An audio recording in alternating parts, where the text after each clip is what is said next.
Well, good afternoon, Dave. It's great to be with you today. Thank you. And for everyone watching, this is Dave Kay. He's the managing director of ProVenture Advisors and also an aligned partner with us at Cause Leadership. So we're glad to have him as part of our conversation for the Charities CEO Summit. So, Dave, welcome. Great to have you. Do you want us to give us just a 30,000-foot view on what you do and ProVenture does? Okay. ProVenture is a firm that comes beside largely not-for-profits, and we act as advisors around risk and around strategy. We mentor some CEOs. We deal with special situations, times when charities are in a place where they feel like they've never been before. My partner and I, Cheryl, have lots of history. So we can often, go back on some history and help them along in something that feels like kind of new space for them. Awesome. Thank you. So today, Dave, we're going to talk about, some mission-driven thinking, and we've got some questions on that, as well as kind of managing crisis and public perception. I think I'm sure you've done some of that as well in your work. But why don't we just jump in with when you think about impact in charities, what are you thinking about? Well, when I think about impact, it actually takes me back to probably half my career, which was in sort of for-profit and leadership in banks and other delivery services. And in that space, it was all about product delivery and finding a way to make that product in an excellent way and then deliver it in a unique way. Mm-hmm. And so when I think about impact in the charity space, I think that's what charities deliver. They deliver impact. So essentially, that's what they're there for. But it's not so easy because they have to deliver not only for the social needs of those they serve, but they also have to deliver for those who fund them. Yes. Yeah. So it's almost like a two-sided market. So when you're just selling some shoes or a man's suit or whatever else, it's relatively easy. You do it, you deliver it, you get your money, and you make some profit. In charity, you've got two things going on at the same time. So really, even though you're delivering impact, it's very complicated because it's across two different types of markets. Yeah, for sure. So where do you see impact when you're thinking about strategy and direction setting for a charity? Yeah, actually, I find that for strategy, impact is the very heart of it all. And so when somebody is trying to deliver a strategic approach for the organization, a strategic direction, it should be all centered on this impact on both sides of the market I was mentioning. Often what you see in strategy, though, is kind of almost like a planning procedure that you would see out of Business 101 at university. Yeah. And it's sort of this idea that we come up with a bunch of initiatives. Often those initiatives are being directed by a certain part of the charity, and maybe the impact of what they're actually trying to get done, either for the donor funder group or for the people that they're serving, gets a little bit lost. So strategy should be all about finding a way to deliver that impact as uniquely and as differentiated as possible. We have 86,000 charities in the country, so being totally different can sometimes in itself be a challenge. But that strategy ought to be about finding that differentiation.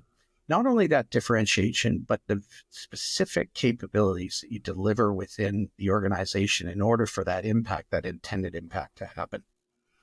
And where it gets actually even more complicated is trying to align those two things. So we've got impact for the people we're serving, and then finding funders who can relate to that impact, who want to fund that impact. And that alignment part is also part of this, difficult to do strategy in the space. Yeah, for sure. So why is impact complicated? Especially for social causes? Yeah. But Dave, I found recently that now people are starting to have chief impact officers. Yeah. And I think you probably know, going back, that it's probably not totally new, but at least from what I've seen over the last decade, there's more and more of that. And I think Yeah. what that's coming from is this thing that I've been talking about, that is really should be the center of the operation. But when you look at those organizations, often that person is trying to take what is basically output, how many people we've seen, how many things we've done, how many things came out of the operation, and trying to get it to impact is often very difficult. And so, to do that impact extremely well, there's a whole bunch of small details to be truly great. How to get to the bottom of some things that are really important, and get to a place where you can deliver very uniquely. To put an extra bit of complexity on it, not only are the little things they're doing, but then there's something called externalities, the things that are happening that ultimately benefit society more. A bigger tax base, less services required from government. And so trying to put all of that together to say, this is what I'm delivering, is really difficult. The other thing that makes it a little bit difficult is often this impact is not linear. Like if you're making a shoe, like you put the thing together and it comes out the other end, or a car. And, we're learning these days as go across the Canadian-US border a few times, but ultimately it's linear. When you look at some things, like I'm particularly interested in missions in the inner city, people dealing with poverty in the inner city. And really, there's no quick fix for these things. No. Yeah. Underneath, there's such complexity with each individual. And often it's breaking addiction and so on. So while they're delivering certain base services, the actual thing that needs to be addressed for real impact, so much more complicated. So it's not easy for sure. Yeah. When you think of the other side of impact for major donors, each journey is going to be totally different. Sure. That major donor would have a different background, the different things that make them tick, the part of the mission that makes sense for them to relate to. And so, impact's complicated. Yeah. Yeah, for sure. And with that, I mean, when we focus on impact, there's potentially issues, right? There's problems for the charity that can come up because of that. What are some of those? Yeah. The one that really comes to mind when you ask that question is simply having rose-colored glasses. Mm. Mm-hmm. And this idea that since impact's so important, that we almost are tempted to tell a fib, Mm-hmm. better than it really is. You know what I mean? Right. And so when you're, and people in our sector are all motivated by doing good. Mm-hmm. That's just the base of who they are. So this temptation to maybe over exaggerate can really be an issue. I ran into a CEO just this week who, in his prior job, was in a different continent, and he was largely on the delivery of impact side. He came here to be a CEO.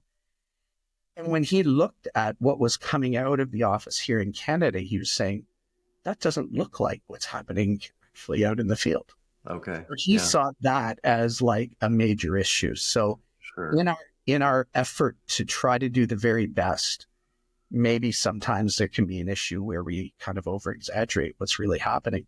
Yeah. And if a major donor who was, very often somebody who's run their own business knows that rose-colored glasses aren't good. So if you share things that are real, things that are challenging, that actually attracts people's support.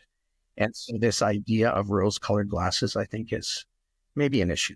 One of the things about the charitable sector right at the moment, and maybe that's just systemic, is that, there's change and uncertainty throughout. And, we've been through the pandemic that brought change and uncertainty. We're facing some cross-border issues that might complicate people's ability to either donate or organizations' ability to be sustainable. Part of what it is to run a charity these days is managing crisis and public perception. What have you seen as far as some organizations that are maybe in that situation where they're having to manage a crisis or deal with the public's perception of what's going on. Yeah. Um, one comment just about how you introduced this. I actually heard a major charity in Canada this morning on my trip in the car, and the chief development officer was making the point that they'd like everybody to give them less this year because they know that the economy, the Salvation Army. Oh, wow. And they said, we appreciate your support. Give less because we know what's happening. And I thought, wow, that would be different. Anyway, yeah. So crisis, I mean, I've run into it in my time, and I see it. I think there's some really good principles to hang on to when this happens. Yeah.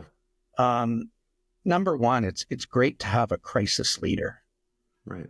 You say, okay, this person is the leader of this. It doesn't have to be the CEO, but it has to be somebody who can really relate to whatever that crisis is. And then that person is given full authority to get as much confirmable information as possible. So there's this very open hands to say, if this person wants to know something, please tell them. So there's this idea of just getting to the bottom of the barrel, if you know what I mean. Yeah, sure. And then just being truthful about that. The bank I used to work for, one of our cultural statements was never round up. And so I think that's really important in crisis, because as soon as you start rounding up, you get squawky eyebrows coming right back at you. That can't be true. And we see it in the world today, even with geopolitics. And don't avoid, if there's questions coming your way from the press or from regulators or whoever else, don't avoid those things. Always answer those questions and use that truth that you've got. Yeah. Then take all the necessary things to repair it. Like we all know just from our own experience individually and when we run organizations that things happen. So that this in a way should feel like, okay, it happened, but let's just deal with this and make it better. Yeah. And part of those actions should probably be really focused on repairing reputation. So, if you do this and you do it well and you tell the truth and you talk about what you're doing to repair it, it's amazing. People can be forgiving. And, and so I think that's a fairly good route. There's a really practical thing that I believe in quite strongly. I know this, I used to do this quite a bit in my business career, and that's called a pre-mortem. And what you do is you anticipate a problem. And then you just put a group together and say, okay, this just became an issue. And you write an article as if it's in the Toronto Star as to what happened. Okay. It didn't happen, but you're saying it did happen. And you write out this narrative, and then you get this team to sort of pretend that it happened, and then you deal with it. Brilliant way to do this. And if you do this, your organization will just get better anyway, because you'll be identifying things that you should do in the ordinary course of business. Yeah. Yeah. Well, you're kind of dealing with public perception before it's even a public perception issue, right? Exactly. Yeah. Exactly. And you're a bit rehearsed to sort of say, okay, like this might be a tough thing. How would you say it? And you actually think through it a little bit. It's a good thing to do. Yeah, that's great. Practice failing. Practice failing. There you go. That's good. All right. Just, when it comes to impact, why should organizations have a relentless focus on it? Well, if it's the most important thing you're doing, be relentless. Right. So that's almost obvious. A more subtle thing is you were mentioning how the world's getting complicated and changing. Yeah. So the impact that we have today might not be the impact we need tomorrow. Yeah. So there's this whole idea of things changing. My wife is one of the leaders of campaigns for the largest Canadian cancer charity, and they deal with a disease that's awful. Yeah. And it keeps on changing. And Yeah. the research that has to go against it is entirely different than what it was yesterday. Sure. So, relentless way to get towards the thing that's most important just should define what a charity really is. Yeah. Yeah. Just maybe as a final comment, Dave, I mean, you deal with charity CEOs and the issues that they're facing. What are one or two insights that you might have for CEOs today, or even the emerging leadership that's moving towards CEO roles, just based on your own experience and what you've seen in the sector? One would be to deal with reality. If it's complicated, identify those complications Yeah. and accept them Yeah. and sort of say, we're going to tackle these things, even if they're gnarly. We spend time to say, what are the things that are getting in the way of you getting to that strategy, that intent that you want? And people being very real about that is like a fantastic way to accelerate your impact. So that'd be one thing. The other one, I guess, relates to what that CEO told me as well. Just talk to funders about what's really happening in your shop, Mm-hmm. and let them know that this is difficult. This is something that we're working on. Here's what we're doing. But have you seen anything else that maybe would work for you? Because some of those people, if they're invested in your place, they're the ones who can maybe be that objective ear, that objective eye to sort of say, here's something you could do. So I'm all about this sort of radical transparency, kind of just being real about where we're at. And as we've said, it's really complicated to do. So the more we can get real, the more sense that we can really the things that we really want to achieve. Awesome. Well, Dave, thanks so much for your time today and for your insights. We appreciate it, and look forward to sharing this with our summit Yeah, thank attendees. you. Thank Yeah. you. It's an honor that you asked. Appreciate it. Take care.